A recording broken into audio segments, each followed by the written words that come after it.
Anda masih bersama kami dalam NTV Prime Dialog, saya Doni The Geyser. Pemirsa, sidang PK Sudirman di Pengadilan Negeri Cirebon telah rampung pada 4 Oktober atau kurang lebih 1,5 bulan yang lalu. Sementara sidang PK Sakatatal selesai pada 1 Agustus 2024, artinya sudah berlalu 3 bulan. Tapi putusan atas peninjauan kembali atau PK yang diajukan oleh Sakatatal dan 7 terpidana kasus Vina dan Eki belum juga terbit. Untuk mendorong percepatan putusan atas PK 8 orang itu, kami hadirkan Sakatatal didampingi kuasa hukumnya yaitu Titin Prilianti, dan juga ada mantan Kabareskrim Polri, Komisaris Jenderal Purnawirawan Susno Duaji yang saat ini sudah terhubung bersama kami melalui sambungan Zoom.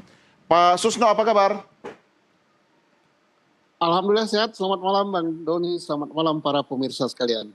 Selamat malam, terima kasih Jenderal. Dan juga ada Bu Titin Prilianti bersama Sakatatal. Apa kabar Bu Titin? Baik, Alhamdulillah. Selamat malam. Selamat malam. Ini Mas Sakatatal sehat ya? Alhamdulillah sehat Pak. Alhamdulillah, wajahnya segar dan ceria. Dan juga sudah bergabung bersama kita kakak dari Sudirman, Beni Indrayana. Mas Beni, apa kabar? Iya, terima kasih sudah bersama kami. Baik. Iya, baik. Bapak, Ibu, dan pemirsa, sebelum kita lanjutkan dialog, saya ajak Anda semua dan juga pemirsa, kami akan tayangkan cuplikan dialog rekan kami Peti dengan juru bicara MA yang sudah kami rekam beberapa waktu lalu. Kita simak sama-sama cuplikannya berikut ini. Update atau pembaruan informasi soal PK, kasus kematian Vina dan juga Eki sejauh ini di MA sudah sejauh mana Pak Yanto? Berkas PK kasus Vina itu sudah diterima di Mahkamah Agung pada tanggal 4 November kemarin Pak. Sementara yang diterima di kepanitraan tadi yaitu baru atas nama terdakwa Ripaldi, Aditya Wardana alias Sucil bin Asep Kusnadi dengan nomor 198 PK/P 2024 dan pemohon terdakwa 2 Eko Romadhani alias Koplak bin Kosim nomor 199 PK/P 2024. Ini baru ini Mbak nanti. Tapi kemudian hakimnya sudah ditunjuk. Ini berapa lama waktu yang diperlukan sebetulnya dari Mahkamah Agung untuk menentukan kapan jadwal persidangannya Pak? Ya. Kalau di PP 82 itu kan diberi waktu 90 hari. Ya, 90 Bisa lebih hari cepat? Gitu. Ya, mudah bisa lebih cepat juga bisa lebih molor gitu. Oke. Tapi mudah-mudahan ini lebih cepat karena ini bukan perkara-perkara yang menarik perhatian masyarakat itu menjadi perhatian lembaga atau pimpinan. Majelis hakimnya menangani 3 perkara sekaligus kah Pak Yanto? Kalau tidak salah tadi ada dua majelis. Kenapa kemudian berbeda-beda hakimnya dalam menangani berkas perkara? Kira-kira hampir 6 bulan yang lalu itu penunjukan majelis itu sudah pakai mesin Pak. Kalau bahasa anunya apa namanya itu Smart majelis. Apakah kemudian hakim yang ditunjuk itu mengikuti perjalanan sidang yang digelar di PN Cirebon Pak, yang selalu kami liput, selalu kami tayangkan? Oh ya enggak Pak, enggak kan semua yang di sidang itu semuanya kan dikirim ke kita. Ya semua yang ada fakta hukum itu kan dikirim. Ya, ini sudah dicatat di berita acara persidangan. Ya, kemudian juga pendapat hakim nanti itu kan sebagai yang akan dipakai oleh hakim kasasi. Ya, pemirsa, itu rekaman cuplikan wawancara Peti dengan juru bicara MA Yanto kurang lebih 1 minggu yang lalu. Dan setelah 1 minggu, saya tidak tahu seperti apa perkembangannya. Saya mau minta komentar Bu Titin dulu. Bu Titin, apa respon Anda ketika kemudian jawaban dari MA itu ternyata yang baru masuk cuma 2 berkas dari pengadilan, yaitu Ripaldi dan juga Eko? Kalau 2 berkas itu kan saya sih ngelihatnya kalau dari pengadilan di 2016 itu kan Eko dengan Ripaldi itu 1 berkas di perkara nomor 3. Nah, Hadi dan kawan-kawan 5 orang itu di perkara nomor 4. Sakatatal di perkara nomor 16. Ketika tadi yang disampaikan oleh humas dari Mahkamah Agung Eko dan Rivaldi, sebetulnya kalau di dalam sidang PK kan Rivaldi berkasnya tersendiri, kemudian yang 6 itu tersendiri, kemudian Sudirman tersendiri, 5 tersendiri, Sudirman tersendiri gitu. Jadi saya sih sepertinya melihat yang humas itu, kalau melihat perkara yang saya buka di websitenya Mahkamah Agung, justru yang masuk 198 itu atas nama Rivaldi dan Eko, 199 itu termasuk diantaranya Sudirman. Oke. Gitu. Kalau yang saya baca gitu. Jadi kalau misalnya yang saya baca sih perkara yang masuk di Mahkamah Agung sama dengan perkara pertemanannya sama dengan yang di pengadilan di 2016, 2017. Jadi Eko dengan Rivaldi, kemudian yang Hadi dan kawan-kawan termasuk diantaranya Sudirman, Saka Tatal tersendiri. Sementara Saka Tatal kan proses PK-nya lebih dulu ya, tapi malah belum masuk berkasnya begitu. Kalau yang itu sudah saya lihat di 1688 perkara Saka Tatal masuk ke Mahkamah Agungnya. Kemudian yang perkara Rivaldi dan Eko 198, perkara Hadi dan kawan-kawan termasuk diantaranya Sudirman 199. Kalau yang saya lihat dari websitenya Mahkamah Agung. Oke, itu yang memang tertayang di website Mahkamah Agung. Apakah untuk itu memang hanya ditayangkan di website atau memang ada informasi yang diberikan kepada kuasa hukum atau keluarga? Kalau informasi sama sekali kami tidak menerima apapun. Tetapi kalau misalnya harapan saya sebagai kuasa hukum, karena bagaimanapun ini sudah viral, dulu di 2016 aja, 2017, perkara nomor 3 dan 4 itu majelisnya sama, hanya ketuanya yang berbeda, kecuali Saka Tatal gitu. Nah kalau misalnya sekarang majelisnya berbeda-beda gitu, apalagi yang disampaikan tadi melalui online gitu, melalui smart majelis gitu. Justru kan ini perkara sudah viral, saya khawatir rangkaian peristiwanya, konstruksinya, jadi tidak dipahami oleh semua majelis. Apalagi kalau disampaikan melihat tayangan yang viral juga dari Mahkamah Agung, tidak Hakim Agung disebutkan tidak pernah melihat gitu. Jadi kekhawatiran masa sih begitu viralnya tidak melihat, tidak mendengar gitu, hanya berdasarkan dari nanti apa yang disampaikan di pengadilan negeri, sidang PK di pengadilan negeri. Justru masa sih gitu, sebegitu hebatnya. Apalagi Nusantara TV live terus gitu, masa sih dari Mahkamah Agung nggak ada yang nonton tayangannya gitu. Iya, itulah salah satu tugas kita juga untuk mengawal kasus ini, Bu Titin. Sebentar saya beralih ke Mas Beni dulu. Mungkin Mas Beni atau keluarga malah sudah mendapatkan informasi terkini terkait dengan perkembangan kasus PK yang dialami. Bagaimana Mas Beni? Masih tetap nunggu sih, Pak. Sampai sekarang belum ada informasi dari MA? Belum ada. Oke, kalau misalnya Sudirman sendiri apakah mendapatkan informasi setahu Anda? Sama belum. Sama. Belum juga. Kapan terakhir ketemu Mas Beni? Minggu yang lalu, waktu itu hari Sabtu sih, besok. Oh, dalam kondisi saat ini bagaimana keadaan Sudirman pada waktu dibesuk? Alhamdulillah udah sehat sih. Sehat semua ya. Apakah ada pembicaraan dengan Sudirman terkait dengan perkembangan PK-nya? Ya, kalau Sudirman di dalam sering nanyain perkembangannya gimana. Ya saya sampaikan ya belum ada informasi lagi untuk lebih lanjutnya. Gitu. Oke. Kalau dari keluarga besar Mas Beni sendiri, apakah ada perbincangan atau mungkin ada keinginan untuk menanyakan ke pihak terkait dengan perkembangan kasus PK ini? Ya, pasti ingin ya berbicara sesuai yang mau dikatain gitu. Ya, kalau bisa lebih cepat lebih baik begitu ya? Iya, maunya sih seperti itu. Iya, Mas Beni, Anda bersebelahan dengan siapa? Anda didampingi siapa ini? Keluarga atau siapa? Ini kakaknya si Saka. Oh, kakaknya Saka ada di situ. Iya. Oh, sepertinya Anda sedang berkumpul bersama-sama ya? Iya. Oke, kalau gitu saya kembali ke Bu Titin dulu. Saya lihat ada Saka Tatal tadi di sebelah dalam kondisi yang sehat, kemudian segar ya kan. Bagaimana kondisi Saka Tatal saat ini? Alhamdulillah sehat. Sehat ya. Kondisi keluarga sendiri bagaimana, Saka Tatal? Alhamdulillah keluarga sehat semua. Ya, kalau saya tanya harapan, pasti pengennya cepat beres ya. Tapi apa yang ingin disampaikan oleh Saka Tatal terkait dengan upaya PK di MA ini? Ya, kalau upaya PK ini ya, saya juga berterima kasih kepada Ibu Titi yang telah membantu saya dari awal sampai saat ini.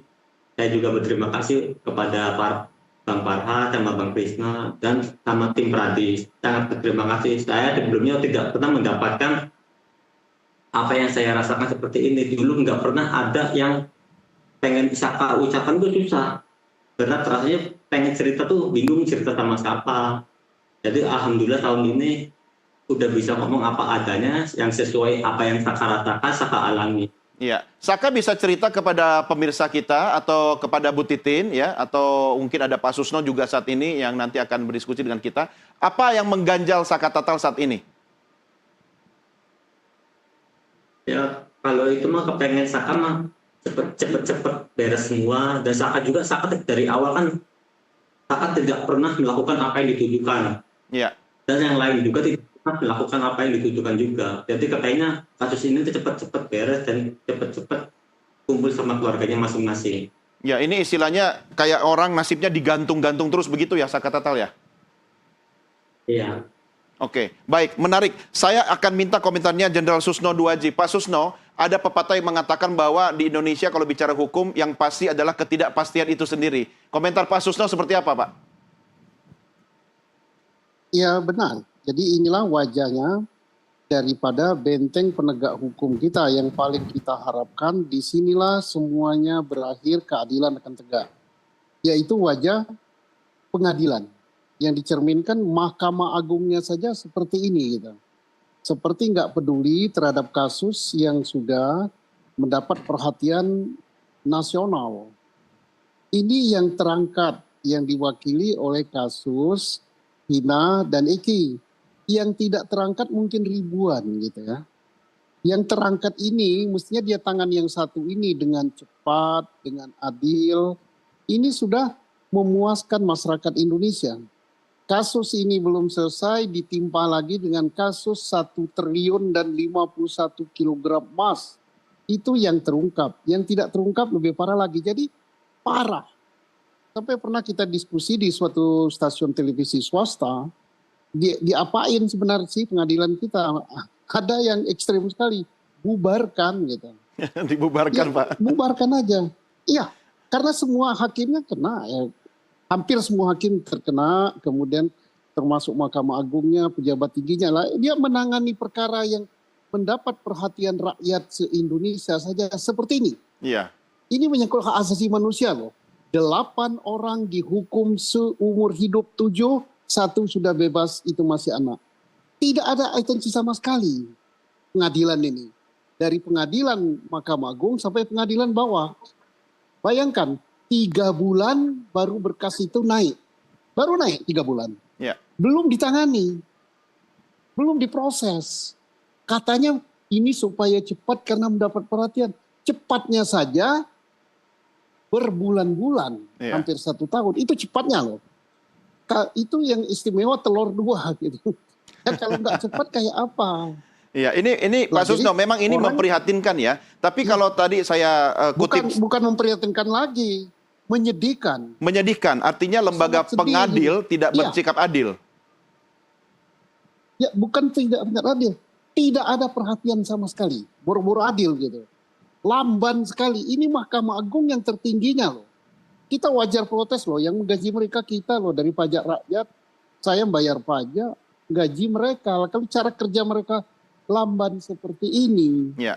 Bayangkan. Nggak malu sama penasihat hukum.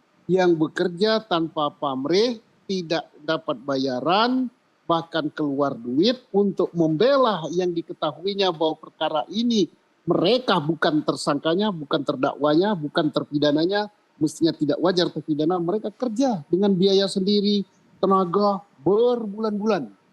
Ya, Pak Susno, istilah... Nah, sedangkan yang... Ya, diksi malu itu tepat sekali Pak Susno. Apalagi Pak Susno juga selalu menyuarakan hal ini. Tapi sepertinya tidak ada pergerakan yang signifikan ya Pak ya?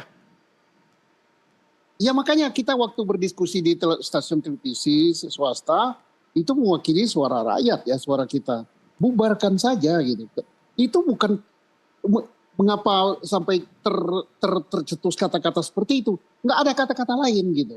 Ya. Harus apa lagi dengan Mahkamah Agung ini? Ya. Lembaga terkorup, ya. Korupsi paling besar, iya.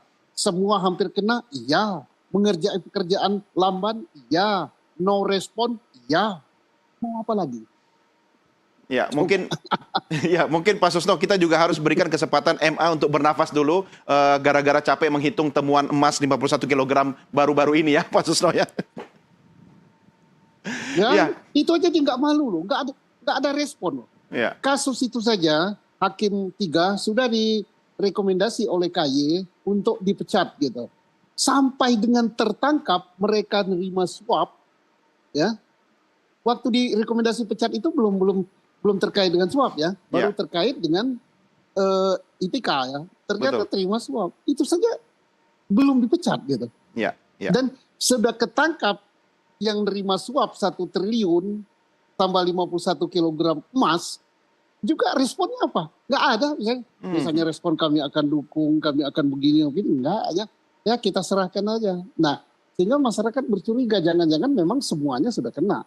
Jangan-jangan. Ya, mudah-mudahan tidak seperti itu Pak ya, karena pasti ini adalah soal rasa keadilan bagi masyarakat.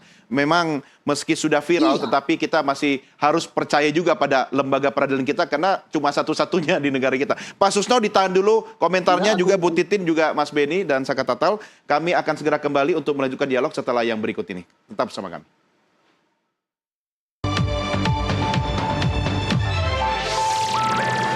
Terima kasih masih bersama kami, kita lanjutkan diskusi kita. Saya kembali ke Mas Beni Indrayana. Mas Beni, pada waktu terakhir ngobrol dengan Sudirman di tahanan, secara fisik sehat, tetapi apakah ada mungkin curhatan atau keluhan yang menjadi pikiran Sudirman saat ini terkait dengan belum beres atau tuntasnya soal PK ini? Ya, untuk fisik kan sehat ya kalau Sudirmannya. Ya, tapi untuk punggung masih tetap sakit. Ya masih biasa merasakan sakit kalau berbaring atau duduk terlalu lama gitu. Itu sakit akibat penyiksaan masa lalu itu ya? Ya, kalau badan mah sehat sih, cuman masih rasa sakit itu loh. Oke, apakah ada perhatian khusus dari pihak di tahanan terkait dengan perlakuan berbeda atau mungkin dalam tanda petik apakah ada upaya tekanan-tekanan yang diberikan oleh aparat? Belum ada sih untuk saat ini. Oh ya, janganlah, jangan ada ya, jangan ada. Iya, jangan ada. Ya, apa yang pernah disampaikan oleh Sudirman, mungkin secara hati ke hati, curhat dengan Mas Beni, terkait dengan kasus atau belum beresnya PK ini, ada yang pernah disampaikan oleh Sudirman? Ya selalu menanyakan setiap kalau besok itu Sudirman itu menanyakan soal gimana keputusannya. Ya kalau di lapas ya kadang kepikiran sehari aja kayak lama gitu sekarang tuh. Iya. Terus apa harus keluarga harus ke MA gitu ya buat mohon gitu. Iya. Ya, saya juga sedih sih sebagai keluarga ya. Ini kan lama banget, ini udah 3 bulan gitu. Iya, memang menunggu dalam ketidakpastian itu rasanya lama sekali ya, apalagi di lapas ya. Iya. Nah, dari keluarga sendiri, Mas Beni, apa yang bisa Anda atau keluarga kemudian berikan dukungan kepada Sudirman selama proses menunggu ini? Ya selalu besok sih setiap kalau ada kesempatan ya besok ya kasih support siap ke situ. Jadi ya, ngasih setiap kayak kesukaan dia makan apa, terus kesukaan dia yang sehari-hari di situ apa, nanti dibawain ke situ gitu. Tapi Terus selama selalu sabar, Iya. selalu sholat. Ya, tapi selama Mas Beni kemudian membesuk, Anda saksikan sendiri tidak ada perlakuan yang negatif ya dari pihak lapas terhadap Sudirman ya? Tidak ada. Oke. Saya mau menanyakan sesuatu yang mungkin personal ya. Apakah pernah disampaikan oleh Sudirman kepada Mas Beni terkait dengan kondisi mental Sudirman selama masa penantian ini? Apakah dia pernah mengeluh atau mungkin menyampaikan hal yang sangat pribadi begitu? Ya untuk saat ini sih waktu pas besok itu menanyakan saja sih soal kapan keputusannya, dan saya ngasih saran berdoa aja dan sholat tahajud seperti itu. Ya, Pokoknya setiap ketemu pasti nanya gitu ya? Iya. Oke, baik. Saya kembali ke... Nanya. Ya, baik. Saya kembali ke Bu Titin. Ya, Bu Titin, ya inilah pastilah. Apalagi kalau orang dalam tahanan itu kan dengan ketidakpastian, sepertinya prosesnya lama sekali. Tadi juga statement dari juru bicara MA mengatakan kurang lebih 90 hari. Itu bisa kurang, bisa lebih. Saya kok nggak yakin kalau kurang ya. Mungkin lebih banyak lebihnya nanti. Dalam kondisi ini, apakah ada upaya yang bisa dilakukan sebagai bentuk inisiatif dari kuasa hukum, Bu Titin, untuk mempercepat proses ini? Ya, saya juga berkomunikasi dengan Pak Jutek Bongso. Saya juga, Pak, ini kelihatannya memang harus didorong loh, Pak. Kayaknya lama sekali. Dan Pak Jutek juga menyatakan, iya, kami juga melakukan upaya yang sama. Gitu. Jadi sebetulnya antara saya dengan Pak Jutek Bongso tetap melakukan komunikasi mengenai kemungkinan percepatan. Karena bagaimanapun saya yang tahu di 2016, bagaimana menderitanya mereka. Saya paham betul kondisinya seperti apa. Ketika di 2016, 2017, saya susah sekali mengungkapkan apa sih yang terjadi sebenarnya gitu. Dan sekarang setelah 2024 penantian yang panjang dengan penderitaan yang luar biasa, tiba-tiba kondisinya terbuka, tiba-tiba kita juga didukung oleh semua media, kita didukung oleh seluruh masyarakat Indonesia, dan kita berharap institusi Mahkamah Agung, kita berharap sangat luar biasa karena kalau saja mudah-mudahan saya salah seperti yang tadi disampaikan oleh hukuman dari Mahkamah Agung, mereka tidak melihat tayangan di televisi begitu viralnya, mudah-mudahan salah gitu. Tapi kalau misalnya kalau saja Mahkamah Agung mau melihat di media sosial dan hal-hal yang terjadi di media televisi, bagaimana menderitanya mereka gitu, baik di sidang PK maupun ada ungkapan-ungkapan yang keluar dari saksi-saksi. Untuk apa sih nunggu ini kalau berkas perkaranya sudah masuk? Apalagi ada beberapa bukti yang sebetulnya itu menjadi bukti luar biasa yang tidak pernah ditemukan di 2016 dan di 2017, tetapi berhasil dibuka di sidang PK ke-7 terpidana. Jadi harapan saya sih, kenapa Mahkamah Agung tidak membuka mata hatinya, baik secara institusi maupun secara pribadi mengenai perkara ini, karena anak-anak sudah begitu lama menderita. Ya. Bu Titin, sebagai praktisi hukum, tentu Anda juga pasti banyak kenalan lah di MA ya, atau mungkin ada orang dalam yang bisa dapat informasi begitu. Kira-kira soal proses yang lama ini, apakah lebih karena urusan proses administratif belaka, atau mungkin ada aspek hukum atau aspek-aspek lain di luar hukum mungkin yang bisa memengaruhi proses ini begitu lama, Bu Titin? Ya, kalau secara pastinya saya tidak paham, tetapi mudah-mudahan kekhawatiran kita, kekhawatiran Mahkamah Agung tidak memiliki keberanian untuk melihat kenyataan yang sebenarnya itu tidak terjadi. Mudah-mudahan dengan sidang PK yang begitu terbuka, dengan apa yang terjadi dan saksi-saksi yang menyatakan bahwa tidak pernah ada pembunuhan dan pemerkosaan seperti yang berada di putusan, kemudian juga memvonis 7 terpidana seumur hidup, mudah-mudahan itu menjadi dibukakan mata hati siapapun nanti majelis yang memimpin sidang ini. Jadi saya sih berharap apa yang kekhawatiran kami gitu, ada sesuatu yang disembunyikan, saya berharap mudah-mudahan tidak ada. Ya. Mudah-mudahan. Ya, apa itu kekhawatiran Anda terkait tentang sesuatu yang disembunyikan itu, menyangkut apa sih? Ya, kalau melihat proses sejak awal kan yang saya tahu pasti di 2016 ada kesalahan proses yang sejak awal sudah dilakukan oleh institusi tertentu. Walaupun ini bukan berarti institusi secara keseluruhan, tetapi hanya oknum. Mudah-mudahan institusi yang besar ini tidak melindungi oknum yang melakukan upaya-upaya sehingga vonis terhadap 8 terpidana yang begitu berat dijatuhkan. Oke.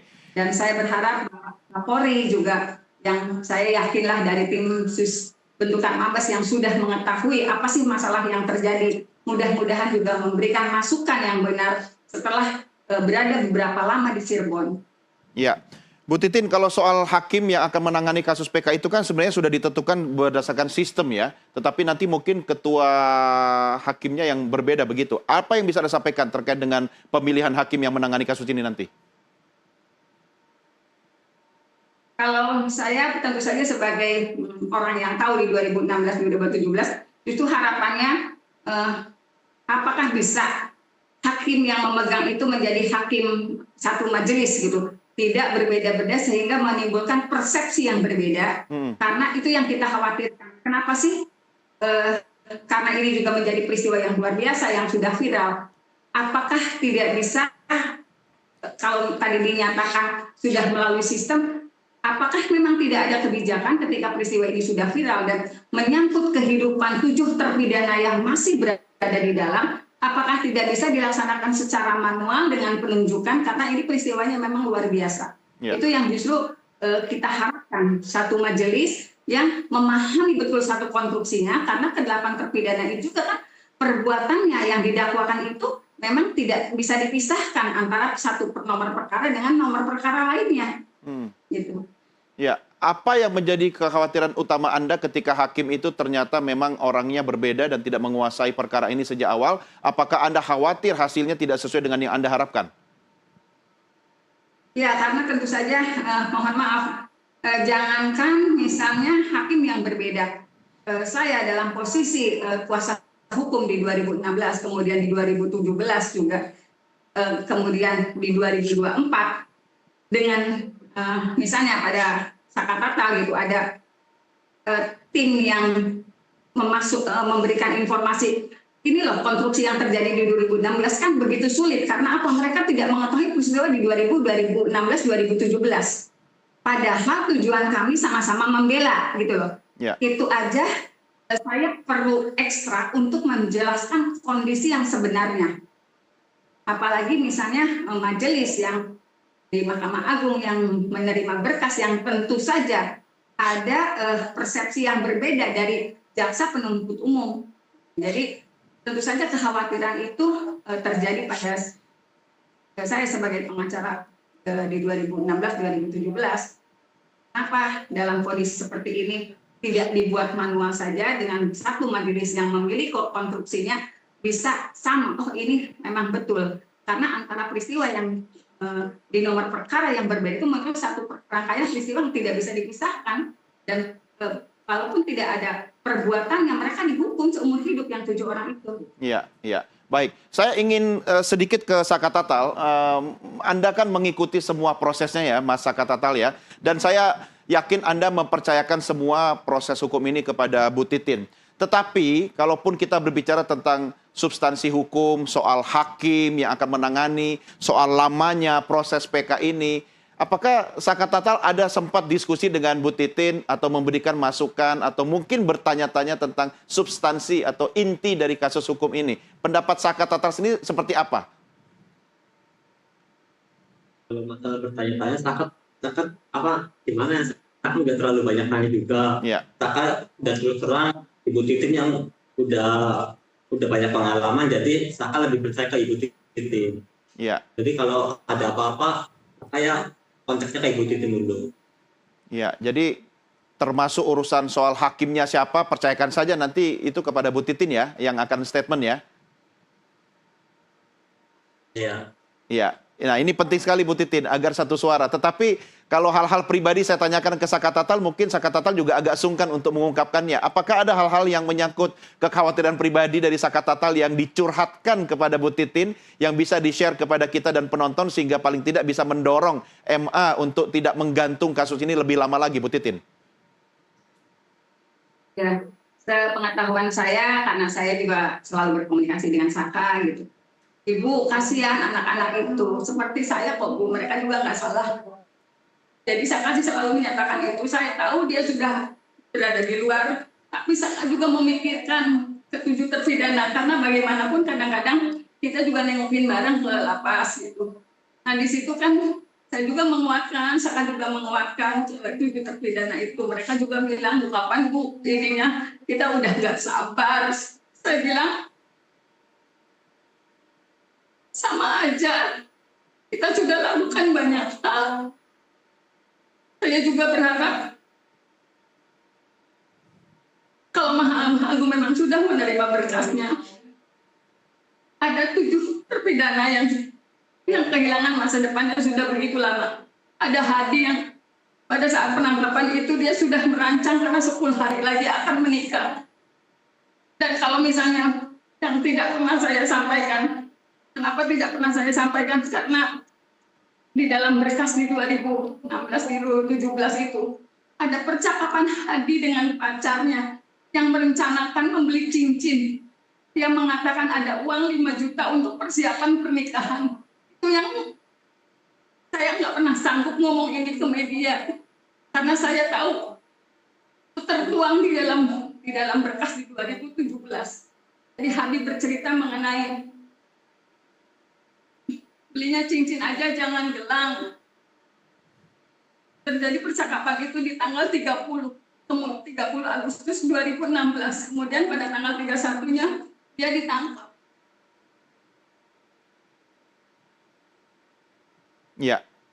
Ya, baik Bu Titin. Tentu kita memahami ya, karena ini menyangkut kehidupan orang yang dalam tanda petik masih menanti kepastian. Dalam posisi seperti ini, saya mau tanya dari pengalaman Anda sebagai praktisi hukum, apakah diizinkan atau dibolehkan untuk mendatangi Mahkamah Agung atau bertemu dengan pihak-pihak yang ada di Mahkamah Agung, sekedar mencari informasi tanpa melalui website resmi begitu? Boleh nggak? Atau takut dianggap sebagai intervensi atau bagaimana? Sebetulnya kondisi seperti ini kan saya juga pernah melakukan, artinya ketika kita menanyakan berkas perkara yang saya pegang beberapa perkara lain yang prosesnya ada di Mahkamah Agung, tetapi memang prosesnya birokrasinya memang seperti itu. Kita harus tahu nomor perkaranya, kemudian di loket kita menanyakan prosesnya seperti apa. Kalau kondisi-kondisi itu memang secara terbuka bisa dilakukan juga pada institusi-institusi lain. Tetapi untuk bertemu secara pribadi itu yang agak sulit dilakukan. Gitu. Apakah kita bertemu dengan hakim yang menanganinya itu nggak bisa. Jadi kalaupun proses bertanya hanya seputar secara teknis nomor perkaranya, kemudian perjalanan ininya memang sudah biasa dilakukan. Tapi untuk bertemu dengan hakim tidak pernah itu terjadi dan saya juga tidak pernah melakukan itu gitu. Hanya sebatas pada menanyakan proses berkasnya sudah sampai di mana. Ya. Dan itu kan sifatnya formal. Kita datang ke bagian depan, kemudian diarahkan ke sini, nanya, dijawab sesuai dengan yang menjadi proses di sana saja. Ya, artinya Anda tidak punya banyak pilihan ya, selain menunggu dan menunggu begitu ya? Ya. Ya, baik. Bu Titin, Saka Tatal, dan juga Mas Beni, kita rehat sejenak, kita lanjutkan di segmen berikutnya. Pemirsa, kami segera kembali sesaat lagi.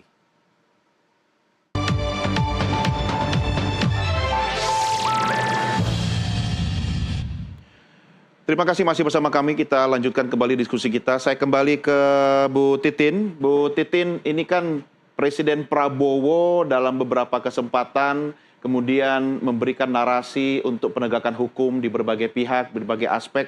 Dan tentu selalu ada harapan ya Bu Titin ya. Nah, sebagai warga negara yang juga sebagai kuasa hukum, apa yang bisa Anda sampaikan kepada pemerintahan kita yang baru sekarang ini? Setidaknya karena kasus ini kan sudah sangat viral. Saya percaya tidak ada yang tidak tahu soal kasus ini. Bagaimana pesan Anda yang bisa disampaikan kepada pemerintah? Meski tidak bermaksud mengintervensi independensi lembaga peradilan kita. Silakan Bu Titin. Ya, terima kasih. Saya tahu betul Pak Prabowo sangat berperhatian kepada masyarakat kecil. Saya tahu banget di balik ketegasannya, di balik masa lalunya sebagai seorang yang jenderal yang sangat hebat. Saya tahu banget beliau sangat berperhatian kepada masyarakat kecil dan sangat ingin melihat keadilan yang sesungguhnya ada di Indonesia. Belakangan ini ketika terjadi hal-hal yang di luar dugaan kita yang awalnya tidak tersentuh, justru tersentuh setelah pemerintahan baru. Dan walaupun memang tidak boleh ada intervensi, tetapi saya yakin dan mudah-mudahan harapan kami semua, Bapak Prabowo juga beratensi terhadap perkara yang ada di Cirebon, beratensi terhadap 7 terpidana yang masih ada di dalam. Saya tidak tahu bagaimana caranya, tapi saya harapkan Bapak Presiden agar mereka bisa pulang tahun ini. Ya, mungkin Anda perlu audiensi ke istana bertemu Presiden, Bu Titin? Kalau saya orang kecil, Mas, kayaknya untuk berpikir ke sana juga saya kayaknya nggak sanggup. Kalau bicara hukum kan tidak ada orang besar, tidak ada orang kecil, Bu Titin. Harusnya di mata hukum semua sama. Ya, tapi buat saya yang terpenting 7 terpidana ini bisa pulang tahun ini. Buat saya itu, saya sih nggak mikir tentang diri saya mau kayak gimana, enggak. Yang penting 7 terpidana ini bisa pulang tahun ini. Bukan cuma Saka, walaupun Saka juga kan mantan terpidana. Atribut itu nggak bisa lepas. Saya berharap 7 terpidana betul-betul bisa pulang tahun ini, karena saya juga melihat penderitaan orang tuanya seperti apa. Saya yang ada di Cirebon saya tahu banget. Ya, Bu Titin, tahun ini sudah hampir berakhir ya. Kurang lebih 1,5 bulan lagi kita sudah berganti tahun. Anda yakin bahwa ini akan segera tuntas di tahun ini juga? Saya punya keyakinan kalau Mahkamah Agung berani bersikap secepatnya, karena memang berkah kan sudah ada di dalam. Oke, mudah-mudahan itu tercapai ya. Saya kembali ke Mas Beni. Mas Beni masih bersama kita? Ya. Ya, Mas Beni, bagaimana dengan respon keluarga besar Anda atau lingkungan di sekitar keluarga terkait dengan masih terkatung-katungnya kasus ini? Apakah ada komentar atau pendapat masyarakat yang disampaikan kepada Mas Beni? Ya, pada yang pasti sih pada nanyain sih. Jadi soal keputusan yang masih gantung ini. Jadi orang tua, ibu dan bapak kan udah berumur ya. Jadi kalau terkadang kalau ada yang bilang nanya-nanya seperti itu, jadi kepikiran. Saya juga jaga ibu sama bapak gitu. Jadi kalau ada yang nanya-nanya seperti itu, ya saya sabar gitu ke ibu, bapak gitu.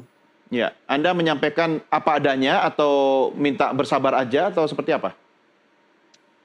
Ya saya minta ibu dan bapak dan keluarga lah. Jadi nunggu kesabaran ini ya. Jadi semoga PK-nya dikabulkan gitu. Ya, oke. Saya juga pengen ngobrol dengan Mas Jaka, boleh ya? Mas Jaka Putra. Ini Ya, mumpung boleh. kita lagi satu layar nih Mas Jaka. Mas Jaka, kalau dari pihak keluarga besar sendiri apakah sering mendiskusikan soal kasus ini? Kalaupun iya, apa harapan-harapan dari keluarga besar ya yang ingin disampaikan kepada pemerintah? Ya kalau harapan keluarga Saka Tatal, ya semoga kasus ini cepat selesai, terus juga PK cepat dikabulkan, dan untuk Mahkamah Agung semoga ini kan udah terlalu lama, kasihan ada 7 orang saudara-saudara saya yang di dalam itu tidak melakukan yang seperti dituduhkan. Jadi harapannya semoga cepat diurus sampai tuntas. Ya, pertanyaan yang sama saya sampaikan ke Bu Titin tadi, kalau seandainya Anda bisa menyampaikan pesan kepada Presiden Prabowo, apa yang Mas Jaka akan sampaikan kepada Presiden Prabowo? Ya buat Bapak Presiden yang baru, Pak Prabowo, saya perwakilan keluarga 8 terpidana, semoga kepemimpinan Pak Prabowo itu adil untuk masyarakat bawah maupun masyarakat kalangan menengah. Jadi hukum itu benar-benar adil, benar-benar ada. Ya, baik. Mas Beni, kapan akan mengunjungi Sudirman kembali berikutnya? Untuk mengunjungi Sudirman, insya Allah minggu ini sih. Dalam minggu ini ya? Hari apa kira-kira akan ke sana Iya. lagi? Ini hari ini ya, Rabu Kamisan lah. Oke, baik. Mudah-mudahan Sudirman Insya Allah. tetap dalam keadaan sehat ya, di dalam tahanan ya. Ya. Oke. Baik, terakhir Ya, saya kembali ke Bu Titin. Bu Titin. Ya, Bu Titin, apa yang bisa Anda sampaikan sambil kita menanti kepastian ini? Apa yang bisa Anda sampaikan kepada MA secara spesifik? Silakan. Bapak-bapak di Mahkamah Agung, pada kesempatan ini saya tidak hanya menyentuh secara institusi, tapi menyentuh secara hati nurani. Ada 7 terpidana yang dihukum seumur hidup dan saya yakini betul tidak pernah melakukan perbuatan yang dituduhkan. Ada rekayasa yang luar biasa yang dilakukan di 2016. Saya tidak menyatakan apabila hal ini terjadi pada keluarga yang ada di lingkungan itu. Tetapi secepatnya segeralah mengambil keputusan untuk mengabulkan PK ke-8 terpidana. Karena mereka juga punya kesempatan, punya hak untuk memiliki masa depan yang lebih baik.